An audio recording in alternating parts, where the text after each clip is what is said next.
Continuing in the book of 1 Samuel, we're reading chapter 13 through 15. And this is Read the Bible in 1 year. My name is David. If it's your first time, welcome. If you know what's happening, let's get into it. We're going to read this in the NIV. And before we read the first verse, let's pray. Father, thank you so much for who you are. God, you're worthy of every worship and praise that you receive, God. All the attention that we can give you right now, help us to focus and to receive something from you today. In Jesus' name, amen. Verse 1, 1 Samuel 13. Saul was 30 years old when he became king. He reigned over Israel 42 years. Saul chose 3,000 men from Israel. 2,000 were with him at Michmash and in the hill country of Bethel, and 1,000 were with Jonathan at Gibeah and Benjamin. The rest of the men he sent back to their homes. Jonathan attacked the Philistine outpost at Gibeah, and the Philistines heard about it. Then Saul had the trumpet blown throughout the land and said, "Let the Hebrews hear." So all Israel heard the news. Saul has attacked the Philistine outpost, and now Israel has become obnoxious to the Philistines. And the people were summoned to join Saul at Gilgal. The Philistines assembled to fight Israel with 3,000 chariots, 6,000 charioteers, and soldiers as numerous as the sand on the seashore. They went up and encamped at Michmash, east of Bethaven. When the Israelites saw that their situation was critical and that their army was hard-pressed, they hid in caves and thickets among the rocks and in pits and cisterns. Some Hebrews even crossed the Jordan to the land of Gad and Gilead. Saul remained at Gilgal, and all the troops with him were quaking with fear. He waited 7 days, the time set by Samuel, but Samuel did not come to Gilgal, and Saul's men began to scatter. So he said, "Bring me the burnt offering and the fellowship offerings." And Saul offered up the burnt offering. Just as he finished making the offering, Samuel arrived, and Saul went out to greet him. "What have you done?" asked Samuel. Saul replied, "When I saw that the men were scattering and that you did not come at the set time, and that the Philistines were assembling at Michmash, I thought, now the Philistines will come down against me at Gilgal, and I have not sought the Lord's favor. So I felt compelled to offer the burnt offering." "You have done a foolish thing," Samuel said. "You have not kept the command the Lord your God gave you. If you had, he would have established your kingdom over Israel for all time. But now your kingdom will not endure. The Lord has sought out a man after his own heart and appointed him ruler over his people because you have not kept the Lord's command." Then Samuel left Gilgal and went up to Gibeah in Benjamin, and Saul counted the men who were with him. They numbered about 600. Now, this is something I think a lot of us can relate to.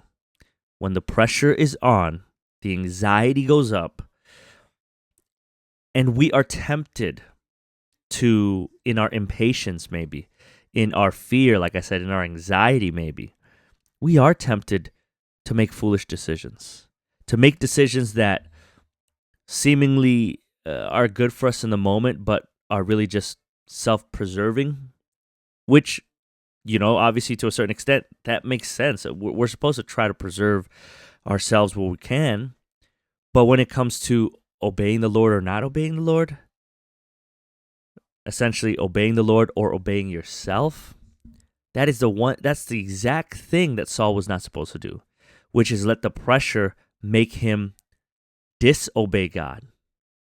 And again, and this is where this contrast, or maybe contrast is not the right word, but I'll say this is where the contrast starts to appear between Saul as king, a human king, and God as king.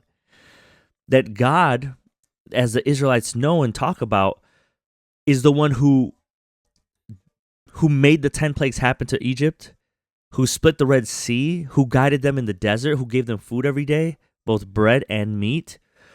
God is the one who had a little pillar of fire and a pillar of cloud leading them in the day and at night.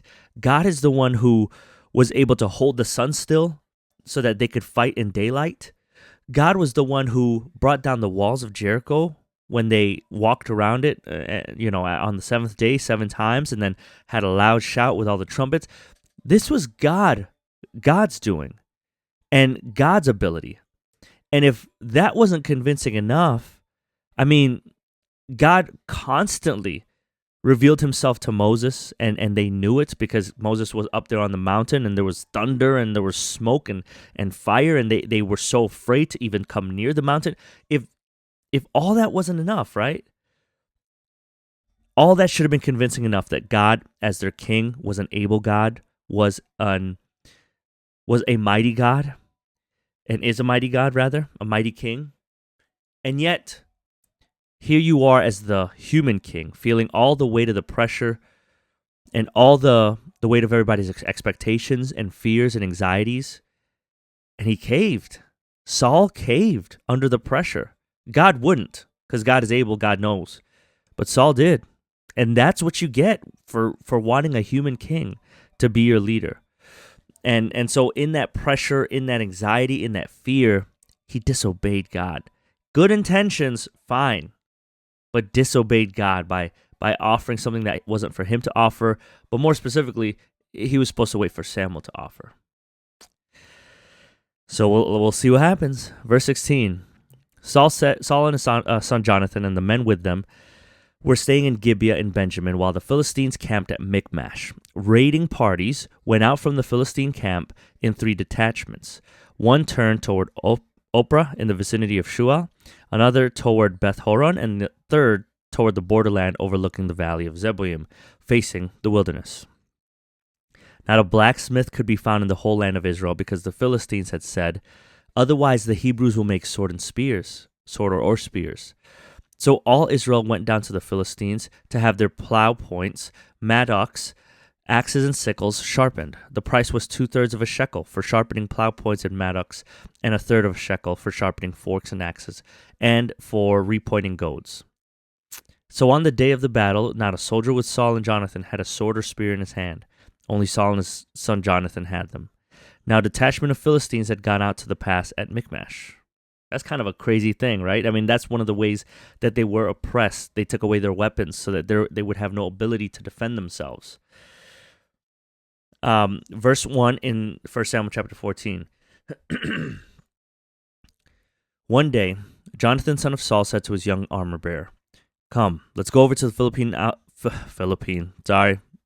I'm a Filipino from the Philippines, but this is about the Philistines. Come, let's go over to the Philistine outpost on the other side." But he did not tell his father. Saul was staying on the outskirts of Gibeah under a pomegranate tree in Migron. With him were about 600 men, among whom was Ahijah, who was wearing an ephod. He was the son of Ichabod's brother, Ahitub, son of Phinehas, the son of Eli, the Lord's priest in Shiloh. No one was aware that Jonathan had left. On each side of the pass that Jonathan intended to cross to reach the Philistine outpost was a cliff. One was called Bozez and the other Seneh. One cliff stood to the north toward Michmash, the other to the south toward Geba. Jonathan said to his young armor-bearer, "Come, let's go over to the outposts of those uncircumcised men. Perhaps the Lord will act in our behalf. Nothing can hinder the Lord from saving, whether by many or by few." "Do all that you have in mind," his armor-bearer said. "Go ahead, I am with you, heart and soul." Jonathan said, "Come on then, we will cross over toward them and let them see us. If they say to us, 'Wait there until we come to you,' we will stay where we are and not go up to them. But if they say, 'Come up to us,' we will climb up, because that will be our sign that the Lord has given them into our hands." So both of them showed themselves to the Philistine outposts. "Look," said the Philistines, "the Hebrews are crawling out of the holes they were hiding in." The men of the outposts shouted to Jonathan and his armor-bearer, "Come up to us and we'll teach you a lesson." So Jonathan said to his armor-bearer, "Climb up after me. The Lord has given them into the hand of Israel." Jonathan climbed up, using his hands and feet, with his armor-bearer right behind him. The Philistines fell before Jonathan, and his armor-bearer followed and killed behind him.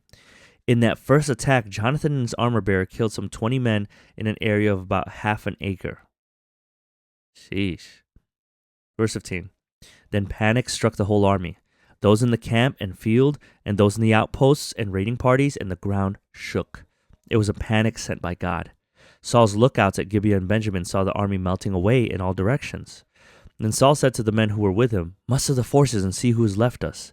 When they did, it was Jonathan and his armor-bearer who were not there. Saul said to Ahijah, "Bring the ark of God." At that time it was with the Israelites. While Saul was talking to the priest, the tumult in the Philistine camp increased more and more. So Saul said to the priest, "Withdraw your hand." Excuse me. Then Saul and all his men assembled and went to the battle. They found the Philistines in total confusion, striking each other with their swords. Those Hebrews who had previously been with the Philistines and had gone up with them to their camp went over to the Israelites who were with Saul and Jonathan. When all the Israelites who had hidden in the hill country of Ephraim heard that the Philistines were on the run, they joined the battle in hot pursuit. So on that day, the Lord saved Israel, and the battle moved on beyond Beth Aven. Now the Israelites were in distress that day, because Saul had bound the people under an oath, saying, "Cursed be anyone who eats food before evening comes, before I have avenged myself on my enemies." So none of the troops tasted food. The entire army entered the woods, and there was honey on the ground. When it went into the woods, they saw the honey oozing out, yet no one put his hand to his mouth, because they feared the oath. But Jonathan had not heard that his father had bound the people with the oath. So he reached out the end of the staff that was in his hand and dipped it into the honeycomb. He raised his hand to his mouth, and his eyes brightened. Then one of the soldiers told him, "Your father bound the army under a strict oath, saying, 'Cursed be anyone who eats food today.' That is why the men are faint." Jonathan said, "My father has made trouble for the country. See how my eyes brightened when I tasted a little of this honey? How much better it would have been if the men had eaten today some of the plunder they took from their enemies. Would not the slaughter of the Philistines have been even greater?" That day, after the Israelites had struck down the Philistines from Michmash to Aijalon, they were exhausted. They pounced on the plunder, and taking sheep, cattle, and calves, they butchered them on the ground and ate them, together with the blood. Then someone said to Saul, "Look, the men are sinning against the Lord by eating meat that has blood in it." "You've broken faith," he said. "Roll a large stone over here at once." Then he said, "Go out among the men and tell them, 'Each of you bring me your cattle and sheep, and slaughter them here and eat them. Do not sin against the Lord by eating meat with blood still in it.'" So everyone brought his ox that night and slaughtered it there. Then Saul built an altar to the Lord. It was the first time he had done this. Saul said, "Let us go down and pursue the Philistines by night and plunder them till dawn, and let us not leave one of them alive." "Do whatever seems best to you," they replied. But the priest said, "Let us inquire of God here." So Saul asked God, "Shall I go down and pursue the Philistines? Will you give them into Israel's hand?" But God did not answer him that day. Saul therefore said, "Come here, all you who are leaders of the army, and let us find out what sin has been committed today. As surely as the Lord who rescues Israel lives, even if the guilt lies with my son, Jonathan, he must die." But not one of them said a word. Saul then said to all the Israelites, "You stand over there, I and Jonathan, my son, will stand over here." "Do what seems best to you," they replied. Then Saul prayed to the Lord, the God of Israel, "Why have you not answered your servant today? If the fault is on me or my son Jonathan, respond with Urim, but if the men of Israel are at fault, respond with Thummim." Jonathan and Saul were taken by lot, and the men were cleared. Saul said, "Cast a lot between me and Jonathan my son," and Jonathan was taken. Then Saul said to Jonathan, "Tell me what you have done." So Jonathan told him, "I tasted a little honey with the end of my staff, and now I must die." Saul said, "May God deal with me, be it ever so severely, if you do not die, Jonathan." But the men said to Saul, "Should Jonathan die, who has brought about this great deliverance in Israel? Never. As surely as the Lord lives, not a hair of his head will fall to the ground, for he did this today with God's help." So the men rescued Jonathan, and he was not put to death. Then Saul stopped pursuing the Philistines, and they withdrew to their own land. After Saul had assumed, I wonder if, by the way, if Saul just said that to make it look like he was going to go on his word, or if he was really going to follow through with it. But either way, I mean, Saul liked this outcome, I'm sure. Verse 47, after Saul had assumed rule over Israel, he fought against their enemies on every side: Moab, the Ammonites, Edom, the kings of Zobah, and the Philistines. Wherever he turned, he inflicted punishment on them. He fought valiantly and defeated the Amalekites, delivering Israel from the hands of those who had plundered them. Saul's sons were Jonathan, Ishvi, and Malchishua. The name of his older daughter was Merab, and that of the younger was Michal. His wife's name was Ahinoam, daughter of Ahimaaz. The name of the commander of Saul's army was Abner, son of Ner, and Ner was Saul's uncle. Saul's father Kish and Abner's father Ner. Ner were sons of Abiel. All the days of Saul there was bitter war with the Philistines, and whenever Saul saw a mighty or brave man, he took him into his service. And here's the last chapter for this video. Chapter 15, verse 1. Samuel said to Saul, I am the one the Lord sent to anoint you king over his people Israel. So listen now to the message from the Lord. This is what the Lord Almighty says. I will punish the Amalekites for what they did to Israel when they waylaid them as they came up from Egypt. Now go, attack the Amalekites and totally destroy all that belongs to them. Do not spare them. Put to death men and women, children and infants, cattle and sheep, camels and donkeys. So Saul summoned the men and mustered them at Telaim, 200,000 foot soldiers and 10,000 from Judah. Saul went to the city of Amalek and set an ambush in the ravine. Then he said to the Kenites, Go away, leave the Amalekites so that I do not destroy you along with them, for you showed kindness to all the Israelites when they came up out of Egypt. So the Kenites moved away from the Amalekites. Then Saul attacked the Amalekites all the way from Havilah to Shur, near the eastern border of Egypt. He took Agag, king of the Amalekites, alive, and all his people he totally destroyed with the sword. But Saul and the army spared Agag and the best of the sheep and cattle, and the fat calves and lambs, everything that was good. These they were unwilling to destroy completely, but everything that was despised and weak they totally destroyed. Then the word of the Lord came to Samuel. I regret that I have made Saul king because he has turned away from me and has not carried out my instructions. Samuel was angry, and he cried out to the Lord all that night. Now, this regret here, I haven't necessarily done a word study on it in the original Hebrew, which would have been translated to Greek, but I didn't do a word study on this. God regretting is, in my understanding, an emotion. Okay, does it mean that he didn't know that Saul was going to do this? No, of course God knew. God sees the end from the beginning. I've been saying that in multiple videos on all the platforms. But God feeling the regret certainly can be seen as an emotion, as God is able to have emotions. That's why we have emotions, right? Because our souls are able to have our souls have will, emotions, thoughts.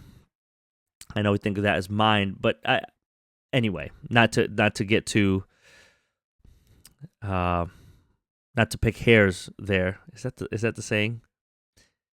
Okay. Anyway, again, God regretting that he made Saul king is, I think, understandable, right?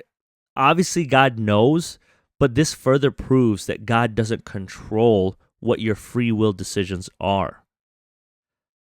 When he had Saul be anointed king and gave them the instructions to obey and have the favor of God, or disobey and receive the consequences for that, when he gave those instructions, it was an appeal to Saul's free will to freely choose God, to freely obey God, and so follow God, again, freely from his free will.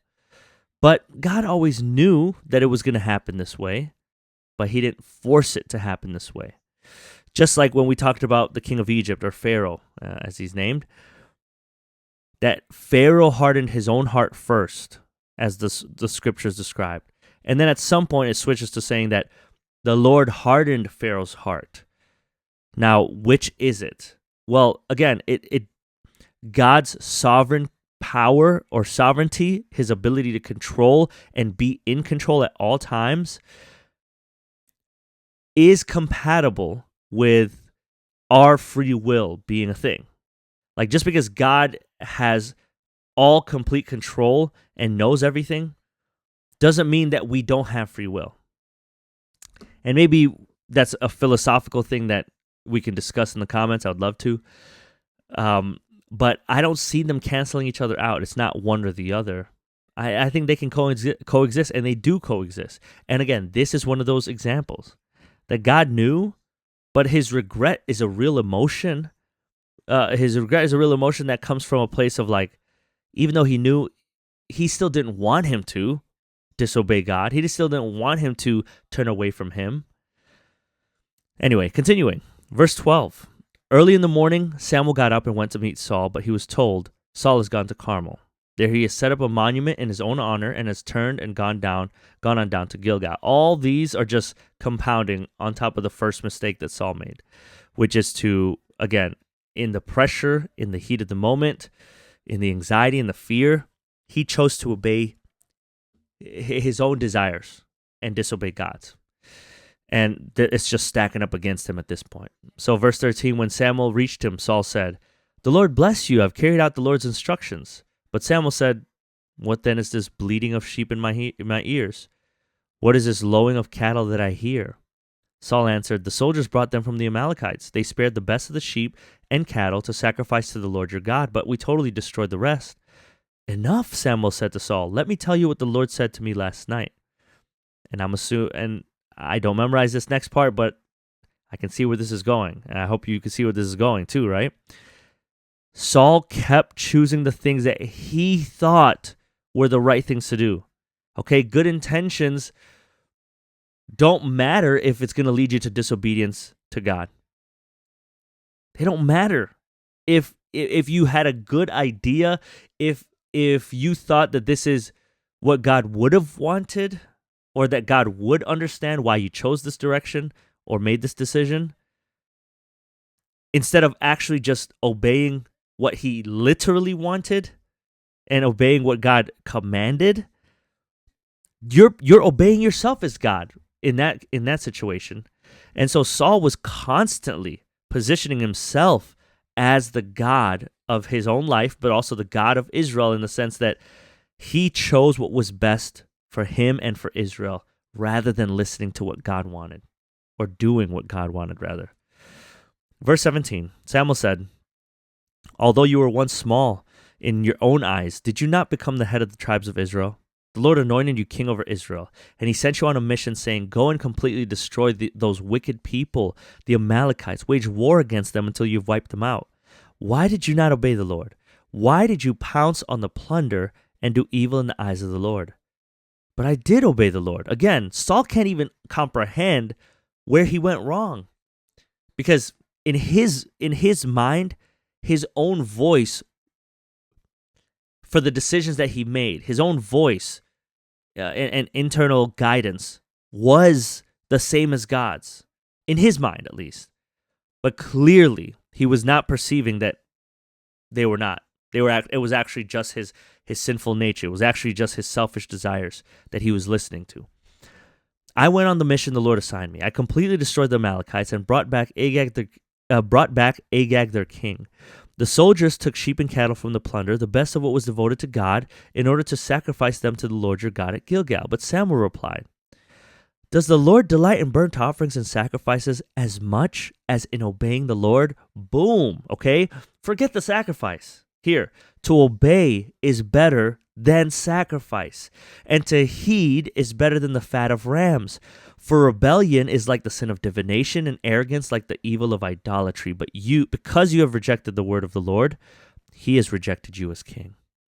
Then Saul said to Samuel, "I've sinned. I've violated the Lord's command and your instructions. I was afraid of the men, and so I gave in to them." There it is again, him caving into the pressure and then doing something that was in disobedience to God. "Now I beg you, forgive my sin and come back with me so that I may worship the Lord."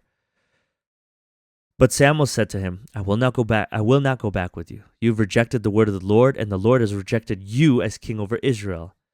As Samuel turned to leave, Saul caught hold of the hem of his robe, and it tore. Samuel said to him, "The Lord has torn the kingdom of Israel from you today, and has given it to one of your neighbors, to one better than you. He who is the glory of Israel does not lie or change his mind, for he is not a human being, that he should change his mind." Saul replied, "I've sinned, but please honor me before the elders of my people and before Israel. Come back with me, so that I may worship the Lord your God." So Samuel went back with Saul, and Saul worshipped the Lord. Then Samuel said, "Bring me Agag, king of the Amalekites." Agag came to him in chains, and he thought, "Surely the bitterness of death is past." But Samuel said, "As your sword has made women childless, so will your mother be childless among women." And Samuel put Agag to death before the Lord at Gilgal. Then Samuel left for Ramah, but Saul went up to his home in Gibeah of Saul. Until the day Samuel died, he did not go to see Saul again, though Samuel mourned for him.